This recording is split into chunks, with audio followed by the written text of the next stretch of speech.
अवधूत चिंतन श्री गुरुदेव दत्त श्री स्वामी समर्थ. मी शीतल तुमच्या सगळ्यांचं आपल्या चॅनलमध्ये स्वागत करते. नॅचरल सुरुवात करते. म्हणजे आपल्या सगळ्यांना तर माहितीच आहे की आपल्या मराठी नवीन वर्षाची सुरुवात परवा 19 मार्च 2026 गुरुवार या दिवशी होणार आहे. या दिवशी गुढीपाडवा आलेला आहे, म्हणजे चैत्र कृष्ण प्रतिपदा. आपल्या मराठी नवीन वर्षाचा हा पहिला दिवस असणार आहे. सगळ्यांच्या घरामध्ये गुढी उभारून आपलं गोडधोड हा नैवेद्य करून आपल्या नवीन मराठी वर्षाचे स्वागत देखील सगळेजण करणार आहे. सोबतच आपल्याला माहिती असेल की या दिवसापासूनच आपल्या चैत्र नवरात्री देखील सुरुवात होते आहे. ती रामनवमीपर्यंत ही आपली नवरात्र चालू असणार आहे. आता हा तर अत्यंत शुभ दिवस आहेतच, पण आपणास माहिती असेल मंडळींनो की प्रत्येक महिन्यामध्ये अमावास्या तिथी येत असते. त्याचप्रमाणे आता आपला फाल्गुन महिना चालू आहे, तर फाल्गुन महिन्यातली दर्श अमावास्या नेमकी कधी आलेली आहे याबद्दल खूप लोकांना शंका आहे, प्रश्न पडले आहेत. कारण की यंदा फाल्गुन महिन्यातली जी काही अमावास्या आहे ती 18 मार्च उद्या बुधवारी आणि 19 मार्च गुरुवारी 2 दिवस दाखवत आहे आपल्या कॅलेंडरमध्ये. तर नेमकी अमावास्या तिथी कधी असणार आहे, कधी चालू होते आहे, कधी संपणार आहे, आणि हा पण प्रश्न खूप जण आहे की गुरुवारी अमावास्या तिथी दाखवत आहे कॅलेंडरमध्ये, तर मग गुढी उभारायची की नाही, गुढीपाडवा साजरा करायचा की नाही, हा पण प्रश्न आहे. तो पण तर याचं उत्तर तुम्हाला आजच्या व्हिडिओतून कळूनच जाईल तिथी सांगितल्यावरती की तुम्हाला गुढी उभारायची आहे की नाही, किंवा अमावास्या कधी संपते आहे ते तुम्हाला नक्की आजच्या व्हिडिओत कळणारच आहे. पण सगळ्यात महत्वाचं म्हणजे पौर्णिमा तिथी असू दे की अमावास्या तिथी असू दे, महिन्यातली प्रत्येक महिन्यातली ही खूप महत्वाची तिथी असतात. कारण की या दोन्ही तिथी म्हणजेच आपल्या पितरांसाठी खूप महत्वाच्या असतात. आता अमावास्या तिथी आली की खूप जण भीती वाटते, कारण की खूप जण वाईट मार्गाने उपाय तोडगे करतात, कोणाला त्रास होण्यासाठी, कोणाला त्रास देण्यासाठी अशा प्रकारचे उपाय तोडगे करत असतात. पण मी एक सांगेल की अमावास्या तिथी एवढी पण जास्त वाईट नाही आहे की त्याला आपण घाबरलं पाहिजे, भीती मनामध्ये असली पाहिजे, नाही. अमावास्या तिथी ही अशी मोठी तिथी आहे की आपण ती पितरांना समर्पित ही तिथी असते. इतर गोष्टींनंतर आहेच आहे, पण आपल्या पितरांना ती जास्त सगळ्यात महत्वाची तिथी म्हणजे अमावास्या तिथी, जी पितरांना समर्पित आहे. तर या दिवशी म्हणजेच आपल्याला माहिती असेल की आता मराठी आपलं जे काही नवीन वर्ष परवा 19 मार्च सुरू होत आहे, आणि त्याच्या अगोदरच आपली ही फाल्गुन मराठी वर्षाप्रमाणे मी सांगते आहे, आता ही आपली शेवटची अमावास्या तिथी असणार आहे फाल्गुन महिन्यातली. त्यामुळे आपल्याला या शेवटच्या म्हणजे वर्षातल्या मराठी वर्षाच्या शेवटच्या फाल्गुन महिन्यातल्या या अमावास्या तिथीला जर आपण पितरांसाठी अत्यंत प्रभावी उपाय तोडगे जर केले, तर खरंच सांगते येणारं नवीन मराठी वर्ष खूप सारं तुमच्या आयुष्यामध्ये, घरामध्ये, संसारामध्ये, कुटुंबामध्ये सुख, समृद्धी, ऐश्वर्य आणू शकतं. म्हणून सांगते की आपल्याला फाल्गुन दर्श अमावास्या तिथीला भरभरून अशी पितरांसाठी उपाय तोडगे सेवा करायच्या आहेत. त्या काय करायच्या आहेत, आणि अजून एक सगळ्यात महत्वाचं, प्रत्येक महिन्याच्या अमावास्या तिथीला किंवा आता ही जी फाल्गुन महिन्यातली अमावास्या तिथी आहे या दिवशी आपल्याला चुकूनही 2 पदार्थ खायचे नाही आहेत. ते पण मी तुम्हाला शेवटच्या व्हिडिओमध्ये सांगणार आहे, आणि का खायचे नाही आहेत, त्याने काय नुकसान होतं ते पण तुम्हाला आजच्या व्हिडिओ सांगणार आहे. तर नक्कीच व्हिडिओ पूर्ण बघा, स्किप न करता बघा, जेणेकरून तुम्हाला संपूर्ण माहिती व्यवस्थित कळेल. तर मंडळींनो, फाल्गुन दर्श अमावास्या ही नेमकी कधी आहे ते तुम्हाला जाणून घ्यायचं असेल, पण मी एक सांगेल की अमावास्या तिथीच्या दिवशी सगळ्यात महत्वाचं म्हणजेच काय, स्नान, दान, धर्माला खूप जास्त महत्वाचं असतं. स्नानाला तर महत्व आहेच, पण दान म्हणजेच काय, तर पितरांच्या नावाने दान धर्म करायला खूप जास्त महत्व असतं. कारण की कसं असतं बघा, आपल्या आयुष्यामध्ये आपण खूप कष्ट करतो, मेहनत करतो, सगळं काही चालू आहे, प्रामाणिकपणे करतो आहे सर्व गोष्टी, पण तरी सुद्धा त्या गोष्टींना नशिबाची साथ मिळत नाही आहे किंवा यश मिळत नाही आहे. कुठेतरी घरामध्ये शुभ कार्य घडत नाही आहे, घरामध्ये संतती प्राप्ती होत नाही आहे, घरावरती म्हणजे म्हणायला गेलं तर संकट, अडचणी, त्रास वाढत चालले आहेत एकामागे एक, घरातला आजार पण संपत नाही आहे. सगळ्यात महत्वाची गोष्ट म्हणजेच काय, घराची उत्तरोत्तर प्रगती होत नाही आहे. कितीही पैसा कमवून आणा तर घरात टिकत नाही आहे. तर हे सगळं काही जे कारण आहे ते म्हणजेच काय, प्रखर पितृदोषाची आहे. त्यामुळे ठीक आहे, आपण वर्षातून एकदा ज्यावेळेस पितृपक्ष असतो, त्यावेळेस पितृपंधरवडा असतो, त्यावेळेस आपण भरभरून अशा पितरांसाठी सेवा करतो, जेवण घालणं सगळं काही करतो. पण फक्त वर्षातून एकदाच आपण ते करणं हे आपलं कर्तव्य आहे का, तर नाही. प्रत्येक महिन्याच्या अमावास्या तिथीला पितरांसाठी जी तिथी असते त्या तिथीला आपण त्यांच्या नावाने दान धर्म सेवा जर केल्या मनापासून श्रद्धेने, तर खरंच सांगते तुमचा कुठलाही प्रखरातला प्रखर पितृदोष असू दे, तो समूळातून समूळ नायनाट त्याचा होणार आहे, आणि तुम्हाला कधीच परत प्रखर पितृदोष देखील लागणार नाही आहे. म्हणून सांगते की अमावास्या तिथी आली की आपल्या पितरांना होईल तेवढं जास्तीत आपल्याला त्यांचा आशीर्वाद प्राप्त करण्यासाठी दान धर्म सेवा सर्व काही करायचे आहे. आता सुरुवातीला आपण जाणून घ्या की फाल्गुन महिन्यातील दर्श अमावास्या नेमकी कधी चालू होते आहे, आधी कधी संपणार आहे. तर फाल्गुन महिन्यातली जी काही दर्श अमावास्या आहे ती उद्या 18 मार्च 2026 बुधवारी सकाळी 8:26 ही दर्श अमावास्या चालू होते आहे, आणि 19 मार्च 2026 गुरुवारी सकाळी 6:54 ही अमावास्या तिथी आपली 6:54 ही अमावस्या तिथी आपली संपणार आहे. त्यामुळे आपल्याला मी सांगेल की महत्वपूर्ण म्हणजे काय बाब आहे, तर उद्या दिवसभर, उद्या 18 मार्चला बुधवारी दिवसभर अमावस्या तिथी असणार आहे. त्यामुळे तुम्ही पितरांसाठी जे काही उपाय, तोडगे, सेवा, दान, धर्म जे काही करणार असाल, उतारे वगैरे जे काही करणार असाल, नजर बाधा काढणे किंवा इतर काही उपाय तोडगे करणार असाल, ते उद्याच करायचे आहेत आपल्याला.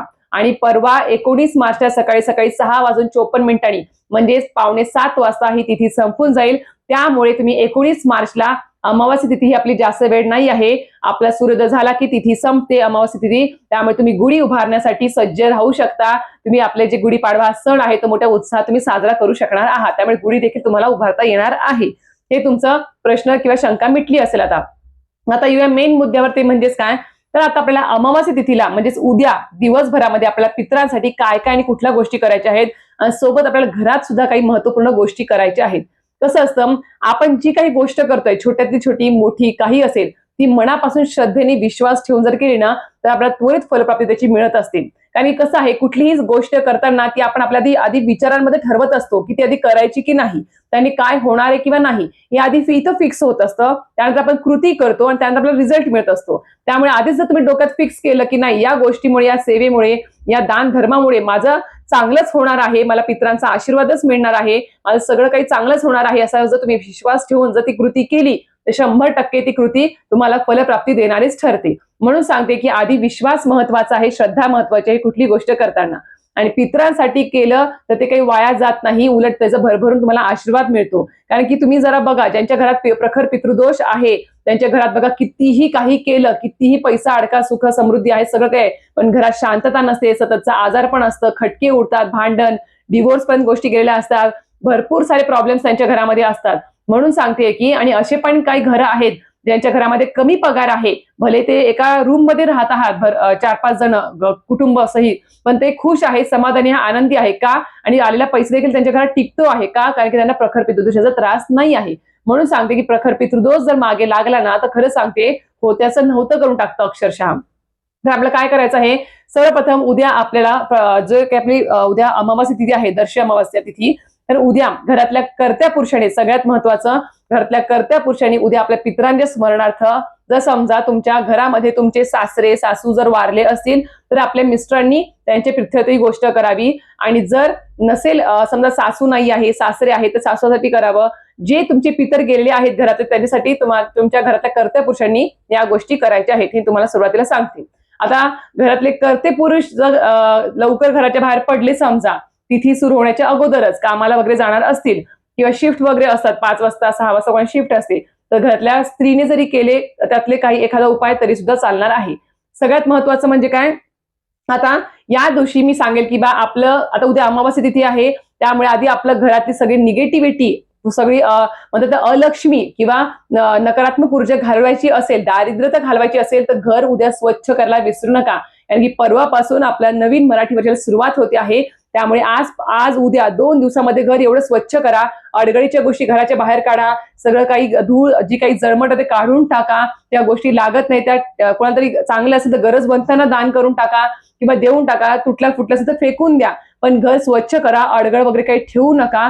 कारण की आपलं मराठी नवीन वर्ष सुरू होणार आहे परवापासून, त्यामुळे आपल्याला तेवढं सज्ज राहणं खूप महत्वाचं आहे. आणि मराठी नवीन वर्षामध्ये जर खरंच सुख, समृद्धी, ऐश्वर नांदावं असं वाटत असेल, 100% आपलं घर स्वच्छ असणं खूप महत्वाचं आहे. आणि त्याच घरात लक्ष्मी नांदते, जिथे स्वच्छता असते, शांतता असते. म्हणून सांगते की आपलं घर आधी स्वच्छ करायचं आहे. उद्या घरातली लादी आपल्याला हळद, मीठ आणि गोमूत्र टाकून ते स्वच्छ करायचे आहे. घराचा उंबरठा, चौकट, प्रवेशद्वार मागून पुढून स्वच्छ करायचं आहे.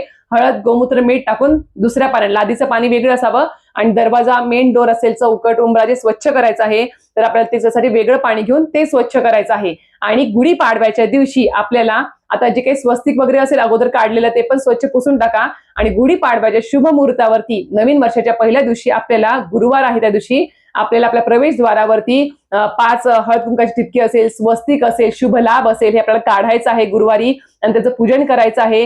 आणि त्याचं सगळं जे काही आपल्याला आंब्याचं तोरण वगैरे जे काही लावायचं आपण गुरुवारी तर करणार आहोत, पण त्याच्या अगोदर जे काही जुनं स्वस्तिक असेल, जे काही जुनं तोरण वगैरे जे काही असेल ते काढून टाकायचे आहे. आंब्याची फुलाचे जे काही असेल ते जास्त दिवस ठेवायचे नाही. रेडीमेड असेल तर राहू दे, ते धुवून तुम्ही लावू शकता परत. पण आपल्याला उद्या चौकट वगैरे दार सगळं स्वच्छ करायचं, क्लीन करायचं. चप्पलचं स्टँड, चपला ज्या आहेत त्या अस्तव्यस्त पडलेल्या नसाव्या, त्या आपण स्टँडवर असाव्या, त्या आपण धूळ खात पडलेल्या नसाव्या, स्वच्छ करून स्टँड वगैरे ठेवायचं आहे. कारण की आपल्या घरात जी काही लक्ष्मी येते ती प्रवेशद्वारातून येत असते, आणि ज्यांचं प्रवेशद्वार स्वच्छ आहे समजायचं घरात पण स्वच्छता आहे, खूप छान शांतता, आनंद सगळं काही नांदत आहे. दाराच्या गोष्टींवरूनच कळत असतं. त्यामुळे उंबऱ्यावरती उद्या अमावस्या आहे, त्यामुळे उंबऱ्यावरती हळदीचं लेपन करायला उद्या विसरायचं नाही. उद्या उंबऱ्यावरती हळदीचं लेपन नक्कीच करायचं आहे, 100% करायचं आहे.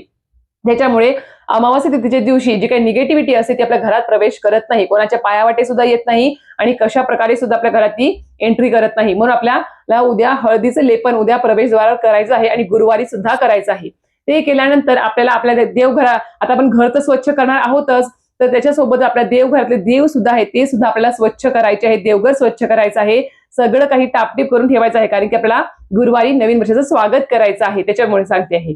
तर ह्या गोष्टी करायच्या आहेत. सोबत सगळ्यात महत्वाचं, घरातल्या कर्त्या पुरुषांनी या दिवशी किंवा महिलांनी आंघोळ झाल्या सर्वप्रथम कुठलेही काम न करता आधी झाडून पुसून लादी स्वच्छ करून घ्यावी. त्यानंतर आपल्याला सगळ्यात महत्वाची गोष्ट करायची ती म्हणजे काय, आपल्याला दक्षिण दिशेला तोंड करून आसनावरती बसून आपल्याला कुठेही इकडे तिकडे हात लावायचा नाही. डायरेक्ट आंघोळ झाली, कपडे वगैरे घातले की दक्षिण दिशेला तोंड करून आसनावरती बसून किंवा उभं राहून आपल्याला पितृतुष्टिकारक स्तोत्र आणि पितृस्तुती हे जे काही आहे ते स्तोत्र नित्यसेवेच्या पोथीत दिलेलं आहे, ते तुम्हाला हात जोडून म्हणायचं आहे. आणि महिलांनी सुद्धा हात जोडून हे स्तोत्र म्हटलं तरी सुद्धा चालेल, कारण की महिलांना माहेरचा आणि सासरचा दोन्हीकडचा प्रखर पितृदोष असू शकतो. त्यामुळेच आपल्याला महिलांनी जरी हात जोडून पठण केलं तरी सुद्धा चालणार आहे.